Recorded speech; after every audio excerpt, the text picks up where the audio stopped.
नरेंद्र कुमार जी, हरियाणा से। श्री राधा। राधा वल्लभ श्री हरिवंश महाराज जी, आपके चरणों में कोटि कोटि प्रणाम। महाराज जी, क्या प्रारब्धवश ही संन्यास या गृहस्थ आश्रम प्राप्त होता है, या क्या भजन से इसमें इसमें पूर्व प्रारब्ध ही होता है, क्योंकि जैसे ये जीवन था तो उस समय मुझे कोई ज्ञान तो था नहीं कि गृहस्थ धर्म क्या होता है, विरक्त धर्म क्या होता है। पूर्व प्रारब्ध ने, जो पूर्व में भजन हुआ होगा, उसी ने प्रेरित किया। जैसे हम कक्षा 4-5 में पढ़ते थे तो स्वभाव, उस समय हमें ज्ञान तो है नहीं, स्वाभाविक दसियों चालीसा का पाठ करना देव मंदिर में जा करके। जब कक्षा 8 में आए तो बार बार ये चिंतन होना, माँ का शरीर नहीं रहेगा, पिता का शरीर नहीं रहेगा, इन सब का आखिरकार मेरा प्यारा कौन है, हम किससे प्रेम करें, ये तो सब जाने वाला है। अब ये कौन विचार दे रहा था। फिर कक्षा 9 में जब थे तो गांव में भागवत हुई। जब 7 दिन भागवत सुना, बच्चे ही थे, निर्णय हो गया कि वास्तविक प्यार तो श्री भगवान से होता है। बस हाई स्कूल में फॉर्म नहीं भरा, भाग पड़े घर से। अब इसमें हम कहाँ थे, हमारा विचार या हमको कोई समझाने वाला या हमको कोई, तो विरक्त मार्ग जो मिला हमें तो हमारे पूर्व भजन की प्रेरणा से मिला। अब प्रारब्ध ने हमको सतमार्ग में लगाया। प्रारब्ध कहते पूर्व के किए हुए कर्म। अब हम अगर इस जन्म में असत कर्म करने लगे, विचार हुए, भगवत मार्ग में आए, और तीव्रता बढ़ी, अब मुझे भगवत प्राप्ति करनी है, संतों का सानिध्य मिला तो जो आग चिंगारी थी वो ज्वाला बन गई, अब मुझे भगवत प्राप्ति। ऐसे ही पूर्व का मलिन प्रारब्ध, ऐसे मित्र बना दिए जो पापाचरण में की शिक्षा दी, वो पापाचरण की चिंगारी डाली और ज्वाला बन गए, भयंकर वो दुष्ट स्वभाव वाले कुल राक्षसी वृत्ति को धारण कर लिए। पूर्व प्रारब्ध ने उनको मोड़ दिया। अब कृपावशात यदि उनको साधु संग मिल गया, उनको लगा मेरे से बहुत गलती हो गई, और सब छोड़ करके सतमार्ग में चले, वो महात्मा बन गए। महात्मा मार्ग में चले, पूर्व पुण्य प्रारब्ध, कुसंग मिल गया, भ्रष्ट हो गए, पतित हो गए। दोनों बातें देखनी है। पूर्व का शुभ और अशुभ प्रारब्ध एक बार तुम्हें खड़ा करेगा, गंदी जगह में या अच्छी जगह में। अब इसके आगे की यात्रा जो है, अब आप निश्चय करो, पशु नहीं हो कि जो प्रारब्ध में लिखा वही भोगना है। अब आप आगे भजन करके प्रारब्ध को मिटा सकते हैं, या नवीन गंदा या अच्छा प्रारब्ध की रचना करते हैं। ये दोनों बातें मनुष्य जीवन में है।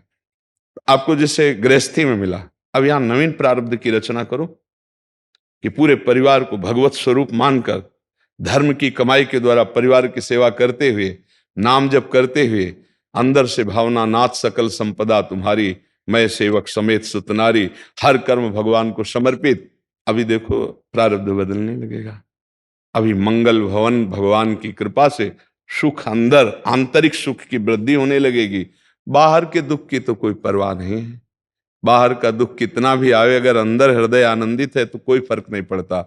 और बाहर का दुख और अंदर की जलन, अशांति, फिर तो इसीलिए बावरा मनुष्य हो जाता है, जिसे कहते हैं डिप्रेशन में चला गया, पागलपन छा जाता है, वो ऐसे पापाचरण, भयंकर हिंसा आदि दोष कर बैठता है। इसलिए हम कोई पशु नहीं कि हम केवल प्रारब्ध के अनुसार चलें। पहला था कि विरक्त और गृहस्थ क्या प्रारब्ध से होते हैं, तो पूर्व का भजन उसको प्रेरित करता है, पूर्व का पाप कर्म उसको प्रेरित करता है, पूर्व की आसक्ति उसको प्रेरित करती है। लेकिन प्रेरणा होने के बाद चलना कितना है, अब ये आपके ऊपर छूट गया।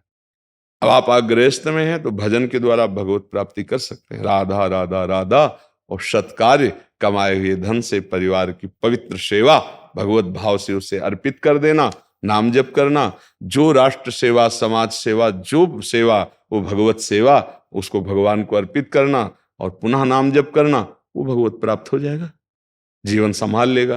केवल प्रारब्ध का भोग पशु करते, मनुष्य नहीं। मनुष्य अपने भजन बल से, तप बल से प्रारब्ध को बदलता है, तभी तो भगवत प्राप्ति। हमारे भाग्य में थोड़ी लिखा था कि भगवान मिल जाएंगे, हमारे भाग्य में थोड़ी लिखा था कि हम वृंदावन आकर के ऐसे जीवन व्यतीत करेंगे। भाग्य ने मोड़ दिया हमें विरक्ति का। अब इसके बाद तुम पसंद क्या करते हो, पुनः वही पापाचरण पसंद करते हो या पुनः तपस्या के द्वारा भगवत भजन आगे बढ़ाकर बढ़ना चाहते हो, ये आपके लिए छूट है। अब अगर आपने शास्त्र सम्मत आचरण किए तो उन्नति हो जाएगी, शास्त्र विरुद्ध आचरण किए तो अवनति हो जाएगी। यही बात विरक्ति में, यही बात गृहस्थी में। आपको समझ में आ रहा है? हाँ, हम पशु नहीं है कि हमारे जो प्रारब्ध में लिखा है वही भोगते चले जाएं। नहीं, हम नवीन प्रारब्ध की रचना करेंगे। तभी तो मनुष्य जन्म क्यों कहा गया दुर्लभो मानुषो देहो, इससे बड़ा दुर्लभ, बड़े भाग मानुष तन पावा, सुर दुर्लभ सद ग्रंथन गावा। सुर माने देवता, देवताओं को ये दुर्लभ है, मनुष्य दे। अरे वो जब चलते हैं तो सुगंध फैल जाती है। जो स्वर्ग के देवता हैं वो जहां से निकलते हैं तो वातावरण सुगंधित हो जाता है। यहां से दुर्गंध, यहां से दुर्गंध, नीचे तो सब दुर्गंध ही के द्वार है। सो के उठो तो कीचड़, छिड़को तो नाक में, क्या है, दुर्गंध ही तो है। ये दुर्लभ देह है, देवताओं को दुर्लभ देह है। और लिखा सुर दुर्लभ सद ग्रंथन गावा, तो किस काम के लिए दुर्लभ है? साधन धाम मोक्ष कर द्वारा, पाई न जे पर लोक सम्हारा। जो साधना करके भगवान की प्राप्ति करते हैं वो देवता नहीं कर सकते। एक बात खास है, साधना के द्वारा अपनी उन्नति करना, अपनी इंद्रियों को पापाचरण से बचाकर अच्छे मार्ग में लगाने के लिए मनुष्य देह मिला है।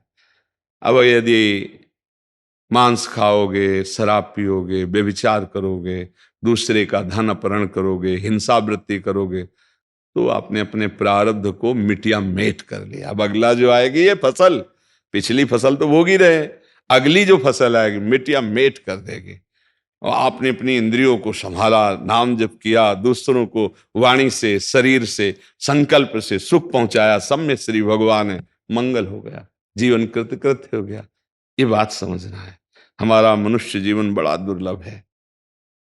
कल एक प्रश्नकर्ता से यही बात हुई, वो कह रहे थे कि सबसे बड़ा पछतावा क्या है, प्रश्न किया था। यही पछतावा है, पूरा जीवन निकल गया और कमाई एक पैसा की नहीं कर पाए। देखो, इस देश का नियम है, इसका नाम मृत्यु लोक है, अलग अलग होता है। इस देश का एक भी पैसा, एक भी सामग्री, एक भी रिश्ता, यहां तक कि शरीर भी यहीं छुड़वा लिया जाता है, छूट जाता है ना। अब संग जाता है जो पाप कर्म करते हो या जो पुण्य कर्म करते हो या जो नाम जप करते हो। पाप पुण्य कर्म दोनों नाशवान है। पुण्य कर्म सुख भोगा के नष्ट हो जाएगा, पाप कर्म दुख भोगा के नष्ट हो जाएगा, लेकिन भजन अविनाशी है। इसीलिए कबीरदास जी कह रहे, कबीरा सब जग निर्धना, धनवंता नहीं कोई, धनवंता सोई जानिए जाके राम नाम धन। यदि आपने नाम जप कर लिया तो आपको पछतावा नहीं रहेगा, अगर नाम जप नहीं किया तो पछतावा रहेगा। पुण्य कर्म तुम्हें बचा नहीं पाएंगे, नाम जप बचाएगा, भगवान नाम जप कर। तो हमें लगता है कि गृहस्थी में रह करके यदि हम ठीक से चले, पापाचरण ना करें, कोई ये गंदी बातें खाएं पिए ना, गंदे आचरण ना करें और नाम जप करें और अपने कर्तव्य को पूजा माने, अपने कर्म को हुई पूजा माने, योग बना ले, कर्म को योग बना ले। कर्म योग के द्वारा भगवान की प्राप्ति होती है। पक्का हमारा प्रारब्ध क्षीण हो जाएगा और नवीन भाग्य की रचना हुई, भगवान से मिलन हो जाएगा। ये दुखालय संसार से हटकर महान सुख में निमग्न हो जाएंगे। समझ आ रहे जी।